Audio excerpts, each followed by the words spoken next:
দৈনিক রূপালী বাংলাদেশের প্রথম প্রতিষ্ঠা বার্ষিকীতে আমি শুভেচ্ছা জানাচ্ছি বাংলাদেশ জামায়াতে ইসলামীর পক্ষ থেকে। বাংলাদেশের গুরুত্বপূর্ণ এই সময়, বাংলাদেশের রাজনীতির এই সন্ধিক্ষণে আমাদের মিডিয়া, সেটা প্রিন্ট হোক, ইলেকট্রনিক হোক অথবা সোশ্যাল মিডিয়া হোক, অত্যন্ত গুরুত্বপূর্ণ অবদান রেখে যাচ্ছে। বিশেষ করে গত স্বৈরাচার বিরোধী আন্দোলনে এবং সর্বশেষ 36শে জুলাইয়ের আন্দোলনে আমাদের মিডিয়াগুলোর অসাধারণ ভূমিকা ছিল, যেটা জাতির শ্রদ্ধার সাথে সম্মান করে।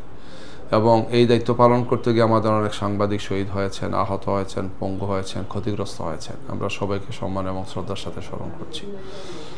দৈনিক রূপালী বাংলাদেশ, আমরা আশা করব যে নতুন বাংলাদেশ গড়ার যে স্বপ্ন ছাত্র জনতা এই আন্দোলনে দেখেছে, যে আন্দোলন সফল হয়েছে, স্বৈরাচার বিদায় নিয়েছে, আবু সাইদ মুগ্ধ, আবরাররা শহীদ হয়েছেন, সেই নতুন বাংলাদেশ গড়ার ক্ষেত্রে যাতে দৈনিক রূপালী বাংলাদেশ ঐতিহাসিক ভূমিকা পালন করে, নিরপেক্ষ থাকে এবং জনগণের প্রত্যাশা অনুযায়ী সঠিক, তথ্যবহুল এবং নির্ভরযোগ্য সংবাদ পরিবেশন করে।